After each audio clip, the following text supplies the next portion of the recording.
من قلب جامعة قناة السويس ومن منارة بناء العقول مركز إعداد القادة، تطل عليكم مع إشراقة شهر الخير والبركات، لأن القيادة جدارة تكتسب، ولأن رمضان مدرسة ربانية لتهذيب النفس وصناعة الشخصية.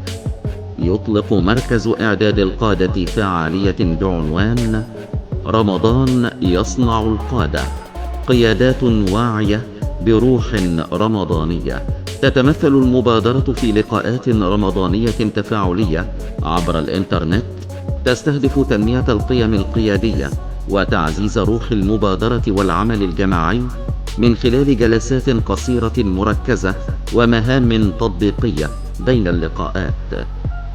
تأتيكم هذه الفعالية برعاية كريمة من الأستاذ الدكتور ناصر مندور رئيس الجامعة، وبإشراف عام من الأستاذ الدكتور محمد عبد النعيم نائب رئيس الجامعة لشؤون التعليم والطلاب، وبإشراف تنفيذي من الأستاذ الدكتور عطوة المتولي عطوة مدير مركز إعداد القادة.